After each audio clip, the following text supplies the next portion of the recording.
ఏంది ఎలక్షన్లు అయిపోయినాయి, మళ్ళీ ఇది అంతా అయిపోయింది, సీఎం అయిపోయినాడు, ప్రధాని అయిపోయినాడు, మంత్రులు అయిపోయినారు, అంతా అయిపోయినాడు, ఇంకా కేతిరెడ్డిని ఇంకా ఏంది చెప్తున్నాడు ఏందని.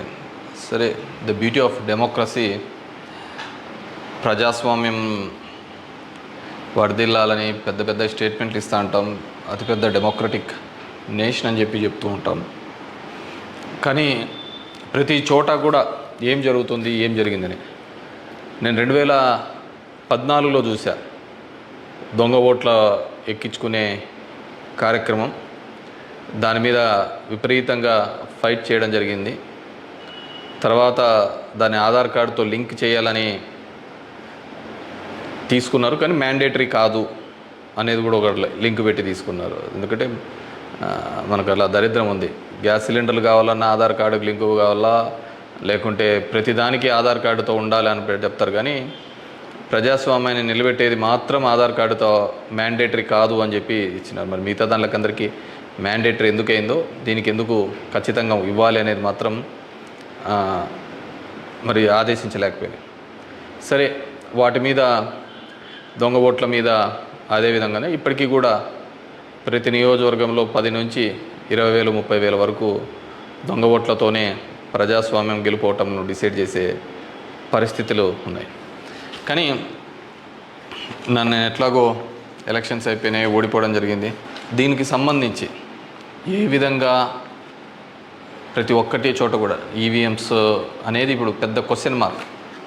ఏం జరుగుతుంది, ఏ విధంగా అని చెప్పేసి డే 1 ఈ ఎలక్షన్ ప్రాసెస్ అంతా కూడా మనం చూస్తే తప్ప, ఎలక్షన్ ప్రాసెస్ చూస్తే కరెక్ట్ ఎలక్షన్స్కి ఒక వారం 10 రోజుల ముందు, నోటిఫికేషన్కి వారం 10 రోజుల ముందు అక్కడున్న ఎలక్షన్ కమిషన్ మెంబరు గోయల్ అనే అతను రిజైన్ చేస్తాడు. ఎందుకు రిజైన్ చేస్తాడో, ఏ దానికి చేస్తాడో తెలీదు. తర్వాత అంతకుముందు వరకు ఉన్న ఒక చట్టం, ఒక ఎలక్షన్ కమిషన్లో ఒక మెంబర్ని అపాయింట్ చేయాలన్న దానికి ప్రధానమంత్రి, ప్రతిపక్ష నాయకుడు, చీఫ్ జస్టిస్ ఆఫ్ ఇండియా ఈ ముగ్గురు సమక్షంలో ఎన్నుకోవాల్సిన దాన్ని మళ్ళీ ఒక కొత్త చట్టం తీసుకొని వచ్చి ప్రతిపక్ష నాయకుడు, ప్రధానమంత్రి, క్యాబినెట్ సహచరుడు అని పెట్టి తీసుకొని వచ్చి ఒక కొత్త వ్యక్తిని తీసుకొని రావడం జరిగింది. అది మనం అందరం కూడా చూడడం జరిగింది. కానీ ఏం చేస్తారంటే బ్యూటీ ఆఫ్ డెమోక్రసీ, ఏ విధంగా కావాలంటే వాళ్ళ ఆ విధంగా చేయడం జరిగింది. ఈరోజు నేను కొన్ని ఉదాహరణలతో, నేను ఆంధ్రప్రదేశ్ దీని గురించి మాట్లాడితే మీరు ఇట్లా ఓడిపోయినారు కాబట్టి ఏమైనా చెప్తా అంటారు, ఏమైనా మాట్లాడుతూ అంటారు, ఏం అప్పుడు లేదా ఇప్పుడు లేదా అని కూడా మాట్లాడుతూ ఉంటారు. నేను ఇంతకుముందు కూడా చెప్పా, ఏ విధంగా కేవలం ఒకటి మాత్రమే ప్రశాంత్ కిషోర్ ఏ విధంగా చెప్తాడు, కేకే సర్వే అనే వాళ్ళు ఏ విధంగా చెప్తారు, లేకుంటే అశ్విని దత్ అనే అతను ఏ విధంగా చెప్తాడు 160 అని చెప్పేసి. ఎందుకంటే ప్రజల నాడి ఎవరికి దొరకలేదు, అందలేదు అనేది వాస్తవం. అలాంటప్పుడు వీళ్ళు ఏమాత్రం గ్రౌండ్ రిపోర్టు చేయని వీళ్ళకి ఏ విధంగా తెలుస్తుంది. వన్ థింగ్ ఏదైనప్పటికీ కూడా నేను కొన్ని పత్రికల్లో వచ్చిన ఆర్టికల్స్, అదేవిధంగా మిగతా దానిలోకి వచ్చిన ఆర్టికల్స్ని దృష్టిలో ఉంచుకొని మీ ముందు కొన్ని ఉదాహరణలు తీసుకొని రావదలుచుకున్నాను. ఇక్కడ చూసినామంటే తమిళనాడు రాష్ట్రంలో తిరువల్లూరు నియోజకవర్గంలో ఇది పార్లమెంట్ వైజ్గా నేను చెప్తున్నాను, టోటల్ 14,30,738 ఓట్లు పోల్ అయింటే, కానీ ఈవీఎం మాత్రం కౌంట్ చేసినప్పుడు 14,13,941 ఓట్లు 47 ఓట్లు చూపించాడు. అంటే 16,791 ఓట్లు కౌంటింగ్ చేసిన దానికంటే పోలైన ఓట్లు తక్కువగా ఉన్నాయి తిరువల్లూరు అనే విధంగా. అదేవిధంగా అస్సాంలో చూస్తే 10,760 ఓట్లు తగ్గినాయి. అంటే వీళ్ళు కౌంట్ చేసిన దానికి, వీళ్ళు ఈవీఎంలో ఇచ్చిన దానికి పోలింగ్ అయిన దానిలోకి చూస్తే, పోలింగ్ అయినది చూస్తే 12,40,306 అయితే ఈవీఎంలో కౌంట్ చేసిన దానిలకు 12,29,546 ఓట్లు ఉన్నాయి, 10,760.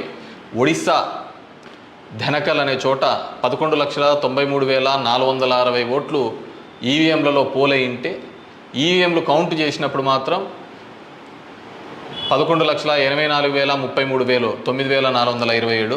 అదేవిధంగా గుంటూరు మన ఆంధ్రప్రదేశ్లో చూస్తే 14,11,989 పోల్ అయింటే కౌంటింగ్ చేసినప్పుడు 14,04,061 ఓట్లు 7,928 ఓట్లు పోలైన దానికంటే ఈవీఎంలలో తక్కువగా కనపడడం జరిగింది.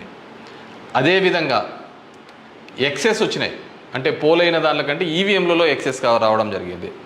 ఆ సంఖ్య చూస్తే అస్సాంలో కరీంగంజ్ అనే చోట చూస్తే 11,36,538 ఈవీఎంలలో పోలైంటే ఎంచే టైంకి 11,40,349 అంటే 3,011 ఓట్లు పెరిగినట్టు కనపడినాయి. అదేవిధంగా ఒంగోలులో చూస్తే ఈ 13,99,707కి కౌంట్ చేసినప్పుడు 14,11,174 ఓట్లు. అదేవిధంగా ఒడిశా దాంట్లో బలాస్పూర్, మధ్యప్రదేశ్లో మండ్లా, అదేవిధంగా బీహార్లో బుక్సర్, ఇవన్నీ చోట పోలైన ఓట్ల కంటే ఈవీఎంలలో పెరిగిన ఓట్లు ఇవి. అదేవిధంగా ఇక్కడ పోలైన ఓట్ల కంటే ఇక్కడ తగ్గిన ఓట్లు. ఇది ఓవరాల్గా కూడా చెక్ చేసుకుంటే వచ్చిన విషయం. రెండో దానికి చూస్తే టోటల్ ఈ విధంగా చూస్తే దేశవ్యాప్తంగా 140 నియోజకవర్గాల్లో ఈ విధమైన ఓటు డిఫరెన్సెస్ జరిగినట్టు మొత్తం దీనిలో ఫామ్ 17సికి దీనిలో చెక్ చేసిన చోట మనము చూడడం జరిగింది. పైకెత్మ అదేవిధంగా ఈ విధంగా 16,000 ఓట్ల నుంచి ఈ విధంగా చేయడం జరిగింది. మే 25 ఈసీ రిలీజ్ చేసిన దాని ప్రకారము ఒక్క నిమిషం, ఇవన్నీ కూడా చిన్నవి మాక్ ఓటింగ్లలో జరిగినవి ఇవన్నీ అని చెప్పేసి వాళ్ళు చెప్పడం జరిగింది. ఇంకా ఏమంటే ఫామ్ 20 ఇంకా ఇంతవరకు ఆన్లైన్లో కూడా అప్లోడ్ కాలే. మామూలుగా ఇవన్నీ ఆన్లైన్లో అప్లోడ్ కావాల్సిన విషయం. ఎందుకో అవన్నీ చెప్పచ్చు, లక్షల మెజార్టీలలో వస్తున్నప్పుడు ఈ 1000, 2000, 3000 ఎందుకు ఈ విధంగా అని చెప్పేసి నేను దానిలో కూడా కొన్ని ఉదాహరణలు చెప్తాను.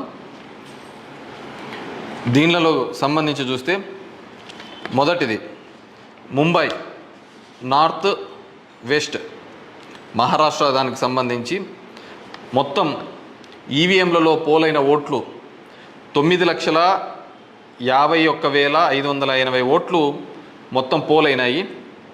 కానీ ఈవీఎంలు లెక్కేసినప్పుడు దాంట్లో 9,51,582 ఓట్లు ఈవీఎంలు మాత్రం కౌంటెడ్గా కనిపినాయి. అంటే ఆడ లెక్క చేసిన దానికి దీనిలకు సంబంధించి తేడా కనపడడం జరిగింది. కానీ అక్కడ ఏం జరిగిందంటే శివసేన యూబీటీ అభ్యర్థి డిఫీటింగ్ అమోల్ గజనన్ అనే అతన్ని 48 ఓట్లతో మాత్రమే అక్కడ ఓడించడం జరిగింది. అదేవిధంగా సెకండ్ కేసులో చూసినాము అంటే జైపూర్ రూరల్లో రాజస్థాన్లో 12,38,818 ఓట్లు ఈవీఎంల ద్వారా పోలైంటే కానీ ఈవీఎంలలో లెక్కించినప్పుడు మాత్రం అది 12,37,966 ఓట్లుగా మాత్రమే చేయడం జరిగింది.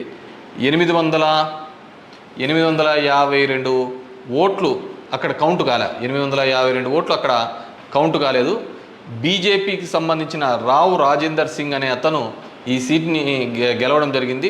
అతను గెలిచిన దానికి మార్జిన్ 1,615 ఓట్లు, 1,615 ఓట్లతో ఆయన గెలవడం జరిగింది. 1,600. కానీ అక్కడ వచ్చిన తేడా 852. ఇది ఇట్లా మారిపోయినా ఇది ఇట్లా గెలిచిందో అంటే ఆ లోయెస్ట్ మార్జిన్. ఎందుకని థర్డ్ కేసు చూస్తే కంకర్ ఇన్ ఛత్తీస్గఢ్ అక్కడ పోలైన ఓట్లు 12,61,103 ఈవీఎంల ద్వారా ఓట్లు పోలైంటే ఈవీఎంల ద్వారా మనకు ఫామ్ 17లో ఇచ్చినప్పుడు ఈవీఎంల ద్వారా ఉండేది. కానీ లెక్కేసినప్పుడు 12,60,153 ఓట్లు అక్కడ కౌంటెడ్ అని 950 ఓట్లు ఆడ కౌంట్ చేయలే, మిస్ అయినాయి. ఎట్లా మిస్ అయినాయో తెలియటంలే, ఎక్కడ కనపడటంలే. దాని ద్వారా బీజేపీకి సంబంధించిన భోరో రాజ్ నాగ్ అనే ఇతను గెలవడం జరిగింది. 1884 ఓట్లతో గెలవడం జరిగింది ఇతను. Fourth case Farrukhabad in Uttar Pradesh. 10,32,244 EVM ఓట్లు పోల్డ్ అయితే, కానీ ఈవీఎంలలో చెక్ చేస్తే ఫామ్ 17 ఒక విధంగా ఉంది, దీనిలో చెక్ చేస్తే 10,31,740 ఈవీఎం ఓట్స్తో ఉన్నాయి. 460 ఓట్లు కౌంట్ చేయలేదు. ముఖేష్ రాజ్పుత్ అనే అతను గెలిచినది 2,678 ఓట్లతో.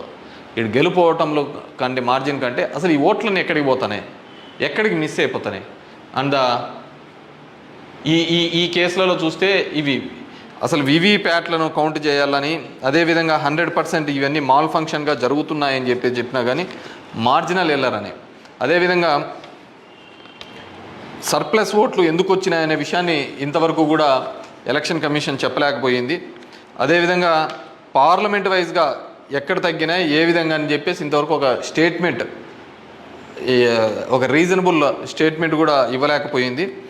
ఈవీఎంలలో ప్రతి దానిలోనూ కూడా ప్రతి పార్లమెంటుకు సంబంధించి ఈ విధంగా తక్కువ ఎక్కువ వచ్చినట్టు కూడా వాళ్ళు చూపించలేని పరిస్థితి. ఎందుకంటే ఇది గెలుపోవటంలో సంబంధించిన సమస్య కాదు. ఎలక్షన్ కమిషన్ ఇంకా ఫామ్ 20 అనేది అప్లోడ్ కాకపోవడం, ఎలక్షన్ కమిషన్ కేవలం ఒక 10 రోజుల ముందు ఎందుకు అతను రిజైన్ చేసినాడు, ఏ కారణాల వల్ల రిజైన్ చేసినాడు, ఎన్నుకునే పద్ధతిలో పాత పద్ధతిని తీసేసి కొత్త పద్ధతి ద్వారా ఎందుకు ఎన్నుకోవాల్సి వచ్చింది, ఎందుకు మిగతా వాళ్ళందరూ కూడా చాలా అర్లీగా ఇది 400 అని ప్రిడిక్ట్ చేస్తూ ఒక భావన చెప్పడం. మనం టీవీలలో కూడా చూసినామంటే ఆంధ్రప్రదేశ్లో 9:30-10 కల్లా కూడా అసలు కౌంటింగ్లో అనేది ఒక రీజనబుల్ రానిదే 100, 150, 120 అని ప్రొజెక్ట్ చేసినారు. అసలుకు వైసీపీ సీట్లు 25 కంటే దాటి చూపిలా. అసలుకు మొదట అర్ధ గంటలోనే మొత్తం నియోజకవర్గం అంతా ఏ విధంగా చూపిస్తారు, మొత్తం రాష్ట్రం అంతా ఏ విధంగా రిప్రజెంట్ చేస్తారు. సో ఆ విధంగా రిప్రజెంట్ చేయడానికి ఏంటంటే బేసిక్గా అక్కడున్న ఏజెంట్లు కావచ్చు, అధికారులు కావచ్చు, వన్ సైడెడ్గా పోవడం కోసం ఆ విధంగా చేసినారు. ఆ విధంగానే ఉండడంతో ఆల్మోస్ట్ వాళ్ళందరూ కూడా 10:30 నుంచి బయటికి రావడం మొదలుపెట్టినారు. ఏం జరిగింది అనేది అసలు ఎవరికే కానీ అర్థం కాలేదు. టీవీలలో చూసినాము అంటే అసలు 8:30 అంటే 9:30 కల్లా 100-150 సీట్ల లేక వచ్చేసినాయని ఎలివేషన్స్ అన్నీ ఇవ్వడం జరిగింది. సో ఏ విధంగా మీడియా ఎలక్షన్ కమిషన్ వెబ్సైట్లలో పెట్టలేదు, అక్కడ ఆ విధంగా ప్రాజెక్టు కాలేదు. కానీ వీళ్ళంటూ వీళ్ళే మొదటే చేయడం వల్ల ఏంటంటే దానివల్ల ఏజెంట్లు అక్కడ నుంచి వెళ్ళిపోతారని చెప్పేసి, అదేవిధంగా ఉద్యోగస్తులు అందరూ కూడా వన్ సైడెడ్గా జరిగిపోతాయి. ఏజెంట్లు అందరూ పోయినారంటే వీళ్ళు రాసుకునేదే రాత అయిపోతుంది కదా. సో ఆ విధంగా అబ్జల్యూట్ మెజారిటీస్ ఇదైతే అంటది. అదేవిధంగా సో ఇదంతా కూడా మనం నిజమైన ప్రజాస్వామ్యంలో దొంగ ఓట్ల మీద ఉన్నామా, లేకుంటే ఈవీఎంలో మిషనరీస్ మీద పనిచేస్తున్నామా, నాకు ఓడిపోయినానని నేను బాధతో కాదుగా చెప్తున్నానని కానీ అందుకే నేను ఆంధ్రప్రదేశ్ స్టేట్ గురించి ఎక్కడ చెప్పలే. దేశంలో జరిగినది వివిధ దీనిలలో చెప్పినది. ప్రశాంత్ భూషణ్ కూడా ఆయన సీనియర్ లాయర్గా కూడా ఆయన కూడా పోరాడుతున్న సందర్భం చూసాం. సో ఇది మనం మాట్లాడకపోతే, ఎందుకంటే మేము ఎక్కడైనా ఊర్లలో పోయినా కానీ, ఊరు నుంచి వచ్చినా కానీ, టౌన్లో కానీ మిగతా వాళ్ళన్నా మేము వేసామని చెప్తున్నారు. మరి వేసింటే ఓట్లు ఎక్కడికి పోయినాయి, ఎవరికి పోయినాయి? ఎక్కడి నుంచో వచ్చి 3,000తో గెలుస్తామని చెప్పేసి ధర్మవరంలో 2 నెలల నుంచి చెప్తున్నారు. ఏ విధంగా ఆ ఫిగర్ అచీవ్ అయ్యి 3 నెలల నుంచి చెప్తుంటారు? So it's a big question mark. So there is completely ఏదో ఒక సెక్షన్లో అయితే మ్యానిపులేషన్ జరిగింది. ఇప్పుడు ఏం చేసేది ఎందుకు కాదు, కానీ జస్ట్ ప్రజలందరూ కూడా మనం అందరం వివేకంగా ఆలోచించుకొని డెమోక్రసీ ప్రజాస్వామ్యాన్ని ఇదే పెట్టుకుంటూ పోతా అంటే మోడీ 3 అవుతుంది, మోడీ 4 అవుతుంది, మోడీ 5 అవుతా ఉంటుంది. ఇంక జనం యొక్క ఓటుకు దాని విలువకు ఎటువంటి విలువ ఉండలేని పరిస్థితి మనం చూడగలుగుతాం. So these are all planned and స్క్రిప్టెడ్గా అంతా కూడా జరిగిందని పూర్తిగా నేను నమ్ముతున్నాను. పబ్లిక్ జనం కూడా అదే విధమైన ఆలోచనలతో ఉన్నాయని నమ్ముతున్నాను. వాట్ ఎవర్ మేబీ నాకు కూడా ఈ 5 ఏళ్ళు కూడా జనాలు మీరు ఇంకా తిరిగినే చాలు, చేసినే చాలు, ఇది చాలు అని చెప్పేసి ఒక బ్రేక్ ఇచ్చినట్టుగా ఉంది. కానీ బ్రేక్ ఇచ్చినంత తప్ప నాకు రాజకీయాలు తప్ప వేరేది ఏమీ తెలియదు. కాబట్టి డెఫినెట్గా నా గొంతును వినిపిస్తూనే ఉంటాను. అన్ని విధాలుగా కూడా ఎక్కడెక్కడ ఏ తప్పులు జరుగుతున్నా కానీ, అది నియోజకవర్గ వ్యాప్తంగా కావచ్చు, రాష్ట్ర వ్యాప్తంగా కావచ్చు, దేశవ్యాప్తంగా కావచ్చు, ఖచ్చితంగా ఇంకా ఇట్లా కాకుండా నేనేం వేరే వాళ్ళను బూతులు తిట్టేది ఇంకోటి ఆ అవసరం లే. జనాలకు ఎంతో కొంతమంది కన్నా సరే నాకు తెలిసిన విషయాన్ని షేర్ చేసుకోవాలనేది ఒక ఆలోచన విధానంగా అనుకున్నాను. డెఫినెట్గా ఐ విల్ కంటిన్యూ దట్. ఎందుకంటే చూస్తున్నాం అక్కడక్కడ జరిగినవి ఇవన్నీ కూడా. ఐ వాంట్ గివ్ ఎన్నుకున్న ప్రభుత్వానికి కూడా వాళ్ళకు కూడా మనం కూడా ఒక 6 months మనం కూడా టైం ఇవ్వాలి. వాళ్ళు ఏం చేస్తారు, వాళ్ళు ఇచ్చిన మాటను ఏం చేస్తారు, ఏ విధంగా కట్టుబడి ఉంటారు అనేది చూడాలి. ఎన్నెన్నో వాగ్దానాలు ధర్మవరానికి ఇచ్చినారు, రాష్ట్రానికి ఇచ్చినారు, చాలా వాగ్దానాలు ఇచ్చినారు. కాదు అవి ఎంతవరకు నెరవేరుస్తారు, లేదు కేవలం కక్ష సాధింపు చర్యలతోనే మిగిలిపోతారా, ఇవన్నిటినీ కూడా కాలమే సమాధానం చెప్తుంది. సో అప్పుడు end of the day who is the best అనే పద్ధతికి మనం అందరం కూడా మాట్లాడుకుంటామని చెప్పేసి తెలియజేసుకుంటూ, ఈ ఈవీఎంస్లో జరిగిన ప్రతి ఒక్కటి కూడా మీ దృష్టికి తీసుకొని రావాలనే ఒక ఆలోచన. నాకు తెలిసిన డిఫరెంట్ పేపర్లలో ఆర్టికల్స్ డిఫరెంట్ వాళ్ళు ఇచ్చిన ఇన్పుట్స్ ప్రకారం నేను చెప్తున్నాను. సో ప్రతి ఒక్కరికి ఓటు హక్కు కల్పిస్తానన్న ఈసీ మరి ఇన్ని టోటల్ ఓట్లు వేసిన దానిలో చూస్తే దేశవ్యాప్తంగా 362 నియోజకవర్గాల్లో 5,54,598 ఓట్లు మిస్ అయినాయి, కనపడటం లేదు. అది హెచ్చు తగ్గుల్లో కావచ్చు, దీనిలో కావచ్చు, కరెక్ట్గా రాకుండా అన్ని ఓట్లు మిస్ అయినాయి. మరి ఈ ఓట్లని ఎక్కడికి పోయినాయి? సో ఇదే పద్ధతిలోనే మొత్తం నడవాల్సిన పరిస్థితే అనేది కూడా మనమందరం కూడా ప్రజాస్వామ్యంలో ఉన్న ప్రతి ఒక్కరు కూడా మనమందరం కూడా ఆలోచించుకొని భవిష్యత్తులో దీని మీద మాట్లాడకపోతే నిశ్శబ్దంగా ఉన్నాము, వచ్చింది మన గవర్నమెంట్ ఎగలాడదామని, ఇంకోటి వచ్చింది ఇది అని చెప్పేసి వాళ్ళు చేసినారు. సరే సదరన్ పార్ట్ ఆఫ్ ఇండియాలో కొత్తగా తీసుకొని వచ్చినారు, కులం మతం అనే దాని మీద రాజకీయం తీసుకొని వచ్చినారు.